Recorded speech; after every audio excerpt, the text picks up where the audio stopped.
From 1792 to 1800, over 400 enslaved black men, women, and children labored to build what would become the White House. Their sweat, skill, and labor laid the foundation of the most recognizable building in America, yet their names were erased from official records. Many were buried in unmarked graves, their lives and contributions hidden for centuries. For decades, the government maintained this silence. The erasure was not accidental, it was deliberate.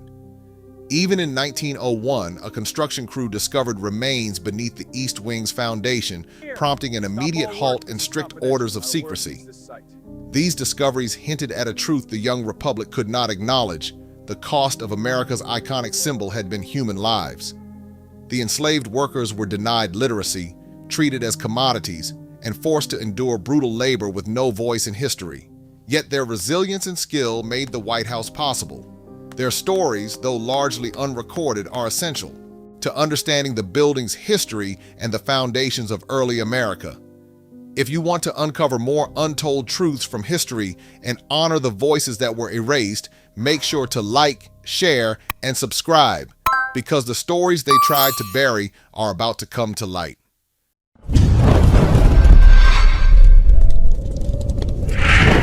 Without further ado, let's reveal the untold story behind America's most iconic building, the White House. Would it be superstitious to presume that the sovereign father of all nations permitted the perpetration of this apparently execrable transaction as a fiery, though salutary signal of his displeasure at the conduct of his Colombian children in erecting and idolizing this temple of freedom, and at the same time oppressing with the yoke of captivity and toilsome bondage 12 or 1,500,000 of their African brethren, making merchandise of their blood and dragging their bodies with iron chains even under its towering walls. In 1815, abolitionist Jesse Torrey wrote these condemnatory words about the irony of American slavery and freedom while observing the ruins of the U.S. Capitol building burned by British troops during the War of 1812. Since its inception, the U.S. Capitol has symbolized democracy and liberty to the American public. But like the White House, enslaved laborers played a crucial and often overlooked role in its construction, excluded from the very freedom it embodies. Philadelphia served as the nation's capital in 1790, but the Residence Act passed that July mandated a new federal district along the Potomac River. President George Washington himself selected the precise location in January 1791, 10 miles square carved from land ceded by Maryland and Virginia. The site was hardly the grand landscape depicted in later paintings. It was malarial swampland, dense with mosquitoes, unbearably humid in summer, and dotted with scattered tobacco plantations worked by enslaved people who had farmed that soil for generations. The commissioners appointed to oversee construction faced an immediate problem. The federal government had no money. The entire project, the President's House, Capitol, department buildings, and roads, would cost an estimated $400,000, an astronomical sum for a nation still burdened with a Revolutionary War debt. Secretary of State Thomas Jefferson proposed a solution that seemed simple: hire enslaved workers. Their enslavers would be paid a rental fee, typically $5 per month per person, while the workers themselves would receive nothing beyond basic food and shelter. In a letter dated March 1792, Jefferson argued that this arrangement would keep costs manageable while ensuring the work proceeded without delay or complaint. The chief architect, James Hoban, an Irish immigrant who designed several prominent buildings in Charleston, submitted plans for the President's House in July 1792. His design drew heavily from Leinster House in Dublin, featuring Georgian symmetry and ambitious scale. When Washington reviewed the plans, he insisted on making the building even larger, 15 bigger than Hoban's original proposal. This expansion would require substantially more labor, more materials, and more time. The commissioner sent notices throughout Maryland and Virginia. Masters could hire out their enslaved workers to the federal construction project.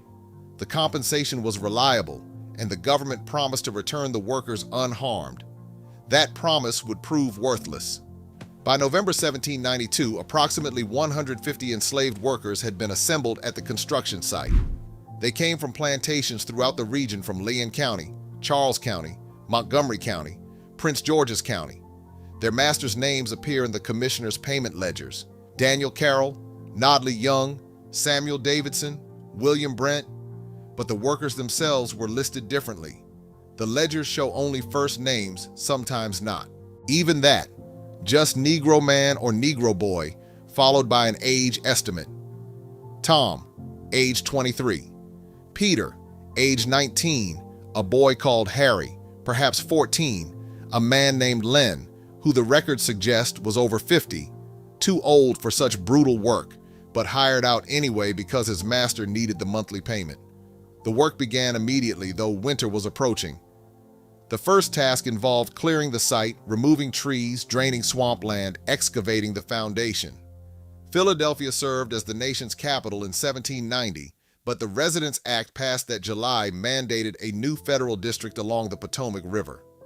President George Washington selected the precise location in January 1791, 10 miles square carved from land ceded by Maryland and Virginia.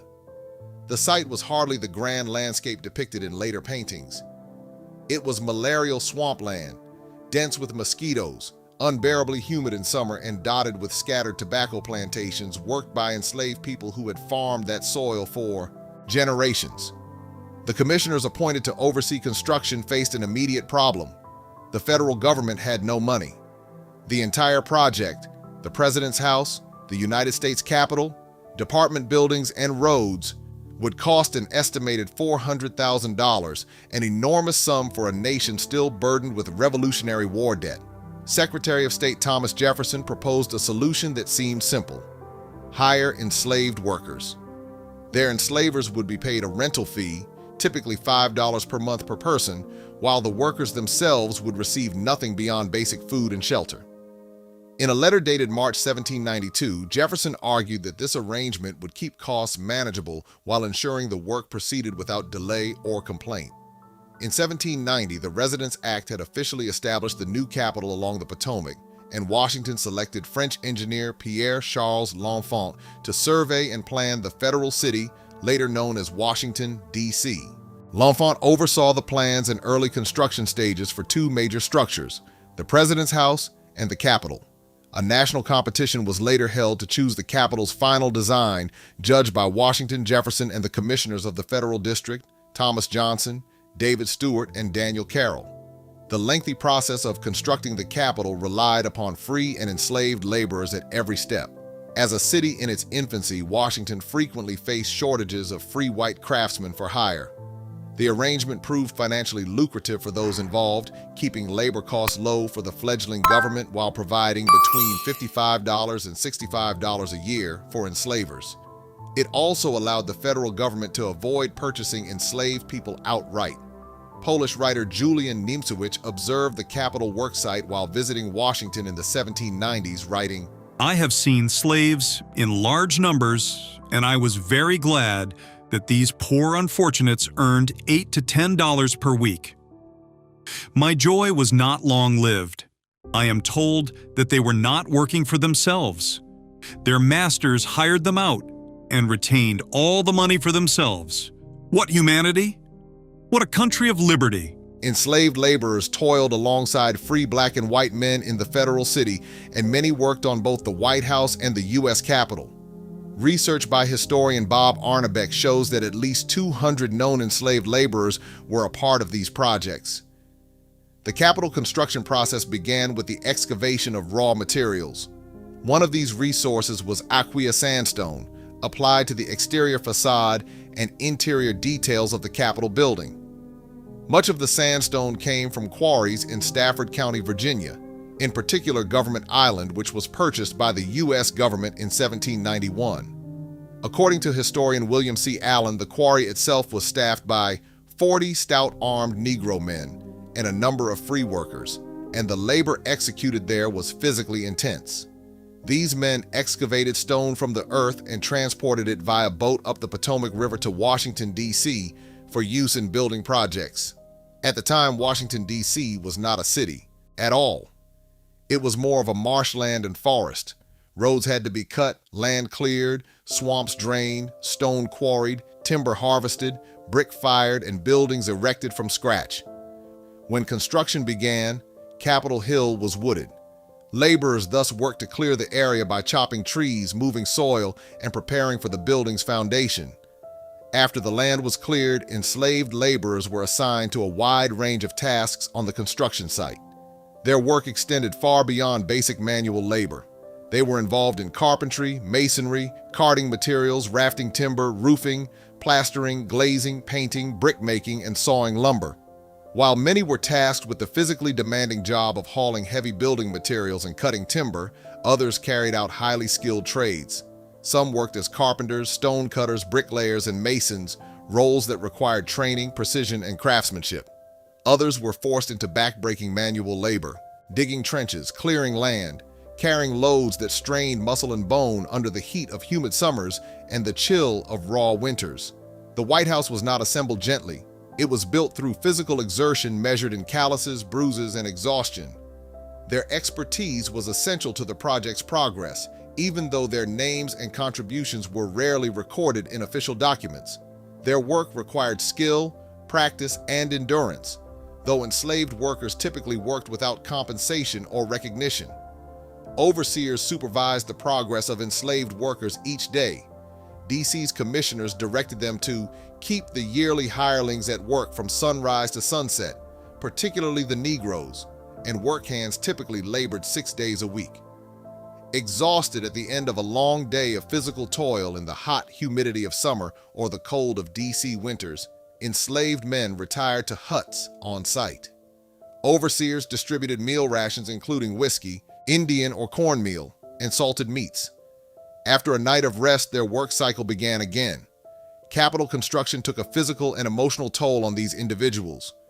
Workers participated in backbreaking physical labor while exposed to the elements 6 days a week. The commissioner's letters from that first winter make brief mention of difficulties with black laborers due to weather, but provide no details about what those difficulties entailed.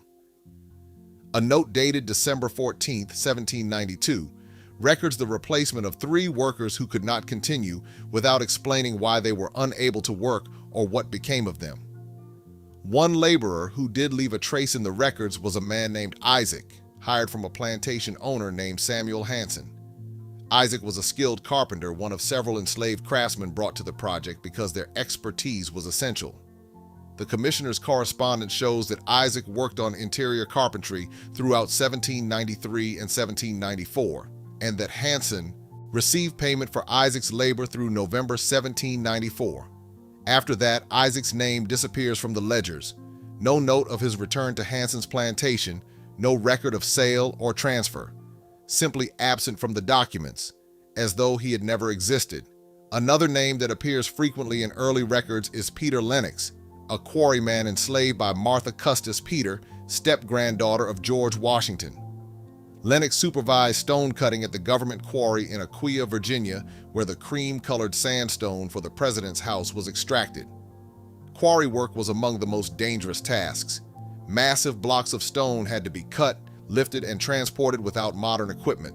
A single mistake could crush a man instantly. Lennox's name appears in payment records through 1796, noted as reliable and skilled. After that year, he too vanishes from the documentation. The commissioners, Thomas Johnson, Daniel Carroll, and David Stewart, rotated through appointments, but their correspondence reveals a consistent anxiety about the construction timeline. President Washington wanted the house completed before his term ended in 1797, and this pressure translated into grueling work schedules for the enslaved laborers. Letters between the commissioners and architect James Hoban refer to labor from dawn until dark when weather permitted, and to double crews assigned to foundation work to meet deadlines. These brief references hint at the reality: exhausting days that could stretch up to 16 hours during good weather, with no compensation beyond minimal food. Living conditions were equally harsh. Enslaved workers were housed in temporary wooden structures near the construction site, crude barracks offering little protection from the elements. An expense record from March 1793 notes the purchase of straw for Negro quarters, suggesting they slept on the ground with only straw for bedding. Another entry from August 1793 authorizes the purchase of saltfish and cornmeal for feeding the workers.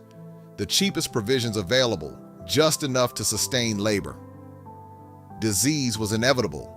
The surrounding swampland bred malaria, typhoid, and dysentery.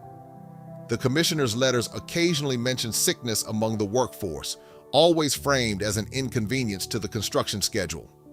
A note from June 1793 complains that the flux has taken hold among the Negro laborers, reducing the available workforce by nearly a third. The letter says nothing about treatment or recovery, only about the delay it caused. Medical care for enslaved workers was minimal. The commissioners hired a physician, William Thornton, to attend laborers, yet his compensation records show he was paid far less for treating enslaved workers than for treating free white laborers, and his bills list far fewer visits to them despite their greater numbers. When an enslaved person became too ill to work, the most common solution was simply to send him back to his enslaver and hire a replacement. To ensure a healthy and therefore useful workforce, commissioners provided basic medical care for injured or ill workers. Some enslaved laborers were even inoculated against smallpox to guarantee productivity. Both the price of inoculation and recuperation were deducted from their owner's pay. A list of persons who were employed to build the Capitol and White House between 1795 and 1800 contains 122 names labeled Negro hire. Wage rolls preserved at the National Archives list the African Americans who worked on these projects as carpenters and brickmakers. One such roll is a 1795 carpenter's roll for the President's house. The document lists 4 slaves, Tom, Peter, Ben, and Harry, 2 of whom were slaves owned by James Hoban, the architect of the President's house. The rolls record the number of days worked and the rate at which each person was paid. A slave's wages were paid directly to the slave owner who signed the rolls as receipt of payment. A second document is a 1795 promissory note from the commissioners to Jasper M. Jackson for the hire of his slave, Negro Dick at the Capitol, from the 1st day of April to the 1st day of July, 1795, 3 months at $5 per month. Little is known about the lives of the men who, like Negro Dick, built the Capitol. Most of them lived in shacks on the building site where they received trivial medical care, food, and occasionally a small incentive payment above what was given to their masters.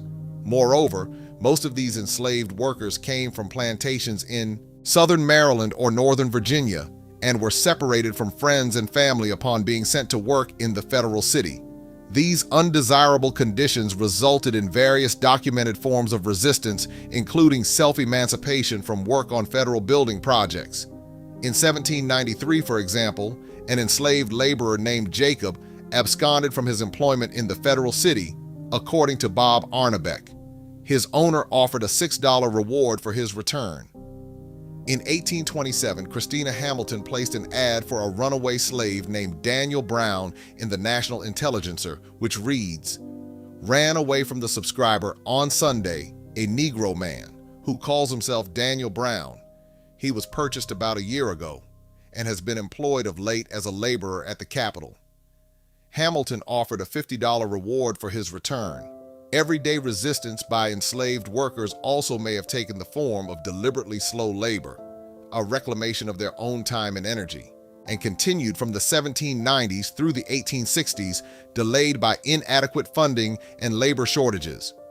Though the first meeting of Congress occurred on site in 1800, the building itself was not complete, and progress was later exacerbated by the burning of Washington, D.C. by British troops in August 1814. Enslaved labor contributed to the reconstruction of the Capitol, and huts and provisions were once again instituted on Capitol Hill. On a visit to Washington, D.C. the following year, abolitionist author Jesse Torrey stood at the old Capitol, then in a state of ruins from the conflagration by the British Army, and lamented, "It is a fact that slaves are employed in rebuilding this sanctuary of liberty." Frequent expansions to the building throughout the 19th century, including the addition of the Capitol Dome, made room for America's growing legislature. Enslaved labor continued to augment a number of new projects, perhaps most notably the Statue of Freedom atop the U.S. Capitol Dome, owed in part to the labor and skill of enslaved artisan Philip Reed. The building was also a silent witness to the atrocities of slavery in the nation's capital.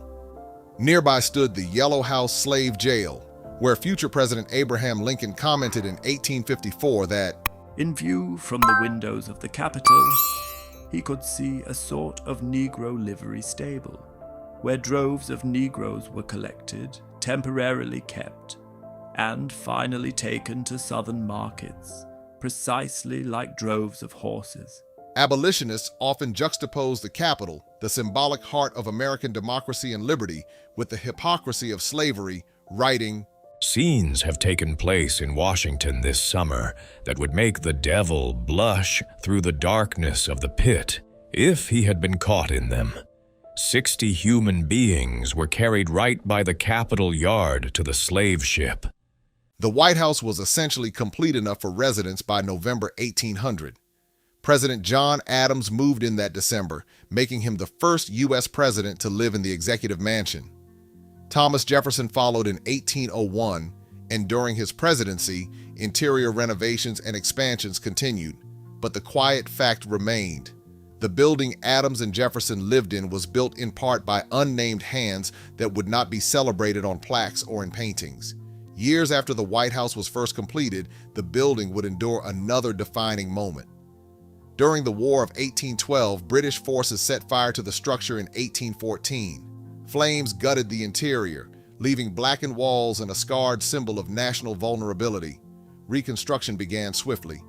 By the time President James Monroe moved into the still unfinished residence in October 1817, work was ongoing not only inside the mansion but across its surrounding grounds. Work was ongoing not only inside the mansion but across its surrounding grounds. The cornerstone for the President's house was laid on October the 13th, 1792, with President Washington himself present for the ceremony. The architect James Hoban, an Irish-born designer who had won a competition to create the building's plans, oversaw the project. Hoban's design was influenced by neoclassical architecture, drawing inspiration from Leinster House in Dublin. Yet while Hoban's architectural name would be remembered, the names of the workers who shaped his design into reality were intentionally forgotten. The job was grueling. Once again, enslaved laborers quarried sandstone from Aquia Creek in Virginia, an arduous process that required cutting stone from rock faces and transporting it down river by barge to the Washington site. Skilled masons carved and dressed the stone. Carpenters framed interior structures. Blacksmiths forged hardware. And general laborers carried loads, filled wheelbarrows, dug foundations, and prepared materials in extreme heat and cold. There was no overtime, no hazard pay, and no recognition. But the irony is stark. Here was a building meant to symbolize the freedom and governance of a new nation, yet it was built in part by people whose own bodies were denied that freedom. Part of the reason lies in a deliberate system of erasure. Enslaved people were routinely denied literacy. Laws and customs across slaveholding states restricted their access to education, making it nearly impossible for them to record their own experiences. They left behind no personal diaries describing the laying of foundations, no letters recounting the strain of hauling stone, no written reflections on building a home for a president in a nation that denied them freedom. The silence in the archives is not proof of absence. It is proof of exclusion. Official records, when they do mention them, often reduce them to fragments of identity. Official records, when they do mention them, often reduce them to fragments of identity. Payrolls and expense accounts list first names only: Ben, Peter, Tom, or identify individuals through possession, Murray's Peter, Hammond's Jack. Even in documentation, their personhood was overshadowed by ownership. Wages recorded for their labor were not paid into their hands. Instead, slaveholders signed receipts and collected compensation. The government acknowledged the work. It compensated the owners. The laborers themselves remained property. Historians have had to reconstruct this story from scattered sources: treasury vouchers, commissioners' reports, building accounts, congressional appropriations, and payroll ledgers preserved in the National Archives. These documents were never intended to preserve the lives of the enslaved. They were bookkeeping tools, records of payments and progress, but within them, fragments of identity survive. In the early years of the 20th century, the White House underwent several renovations and expansions. One of the most significant took place during the presidency of Theodore Roosevelt. In 1901, Roosevelt initiated a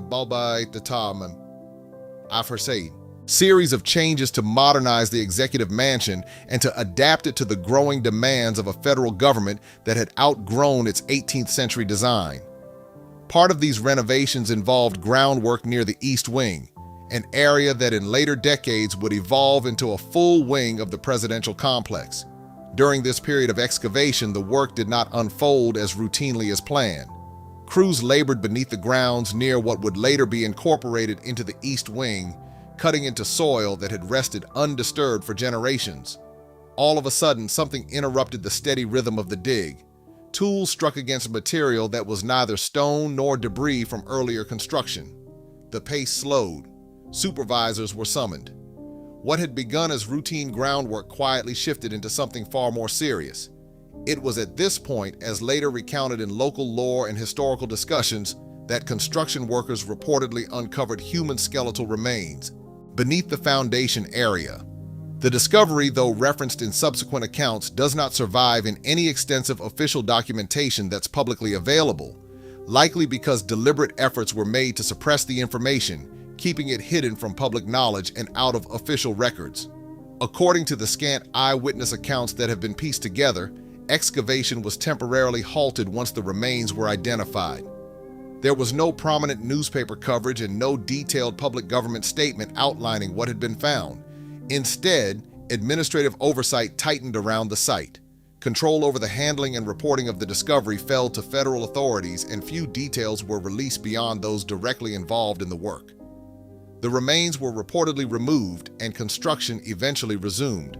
The suspicions around these findings connect to broader patterns in Washington's early history.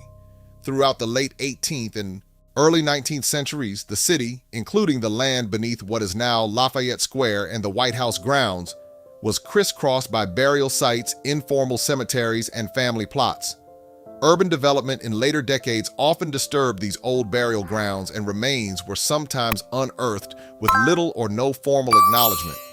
These findings appeared to reinforce the contents of a letter written by James Hoban on April 3, 1796, addressed to the commissioners overseeing the project.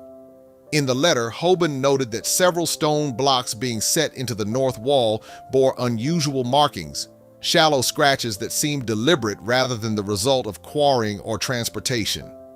He described the markings as crude symbols or letters whose purpose was unknown, and sought guidance on whether the stones should be replaced or simply turned inward so construction could continue uninterrupted.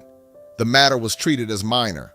James Hoban specifically expressed a desire not to delay the work over what he considered to be insignificant imperfections. As one response implied, there was little reason to halt progress for such trivial concerns. Officially, the issue was closed. Enslaved workers with stone-cutting skills carved their names, or sometimes just their initials, into the blocks they had shaped. The carvings were subtle, easily dismissed as accidental marks unless someone knew what to look for. Yet they were acts of extraordinary courage.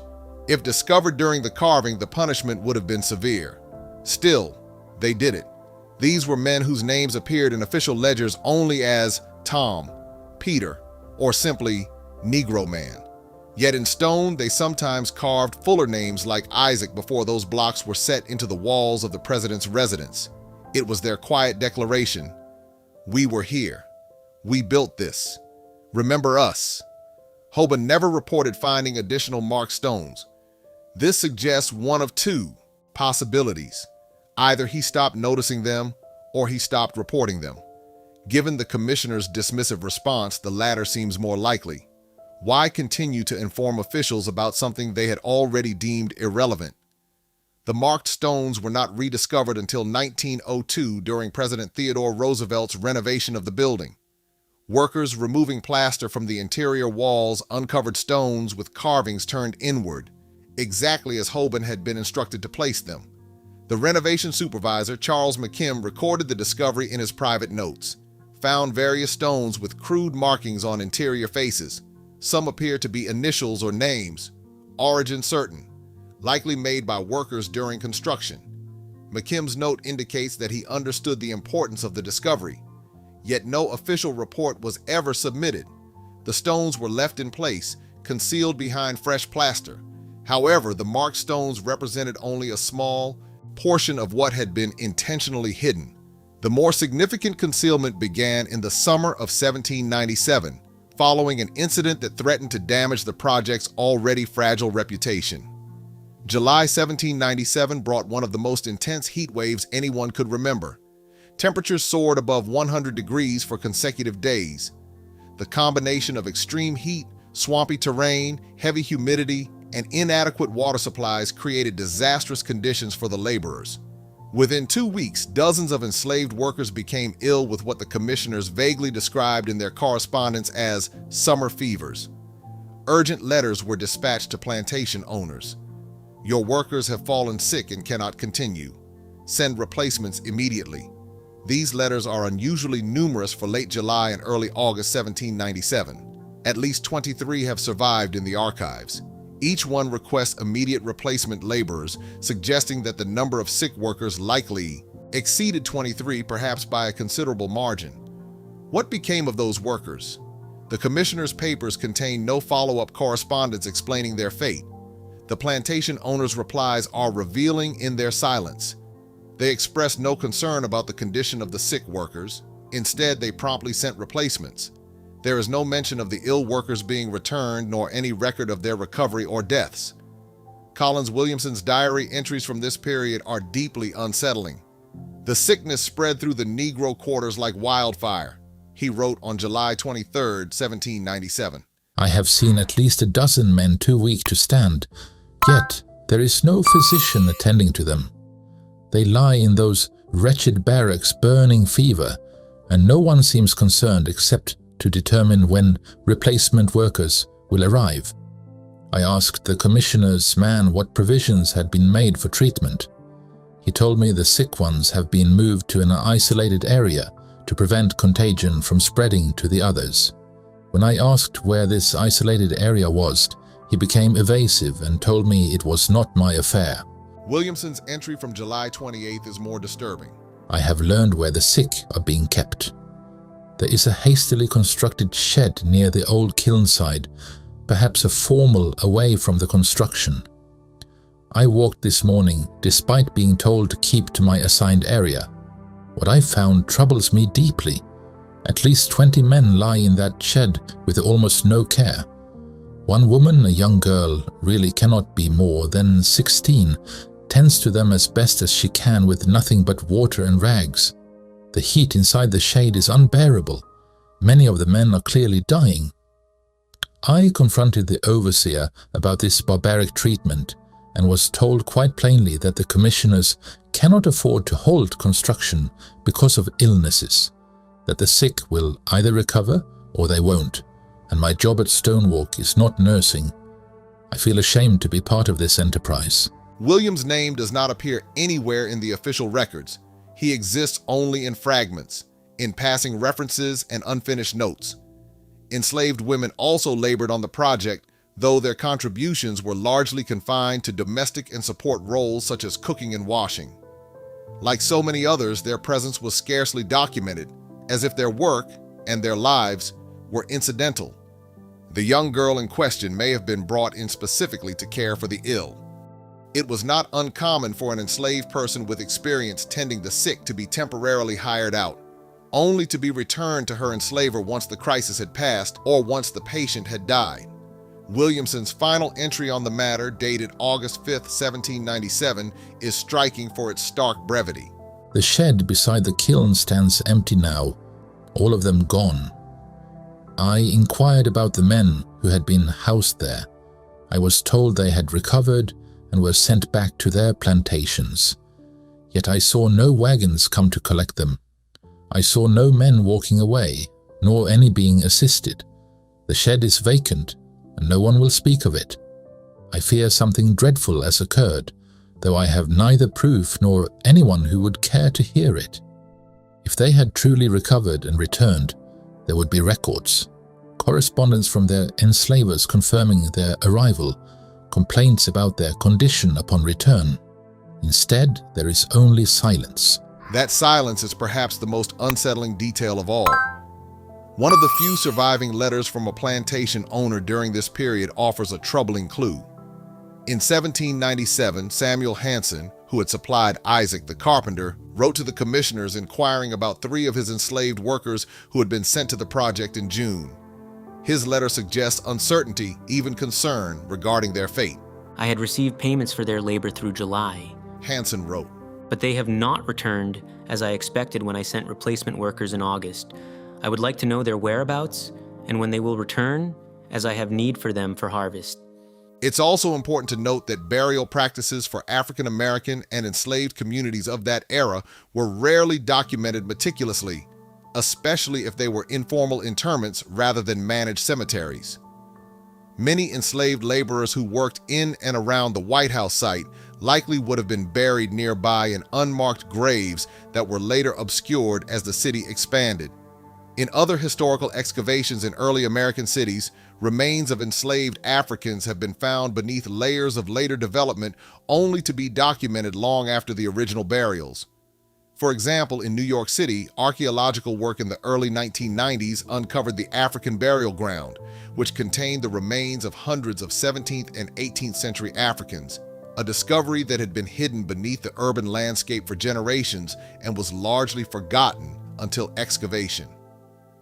Because official reporting from the early 20th century about the White House East Wing find is limited, historians caution against treating this episode as a fully verified archaeological discovery in the same way as more recent digs. However, the anecdotal evidence and historical context suggest that remains found during construction were treated in a manner consistent with the administrative minimization common to federal building projects of that era. That is, quietly removed or reinterred without public fanfare or detailed reporting. The historical record is incomplete. Early 20th century reporting on discoveries near the East Wing was limited, and the documentation that survives does not meet modern archaeological standards. As a result, historians approach these accounts cautiously, as what was found, how it was handled, and where any remains are all lurking in the dark. What can be stated with certainty is this: between 1792 and 1800, enslaved black men were integral to the construction of the president's house. They quarried stone, cut timber, fired bricks, hauled materials, and performed both skilled and unskilled labor. Payroll records confirm their presence. Correspondence confirms their hiring.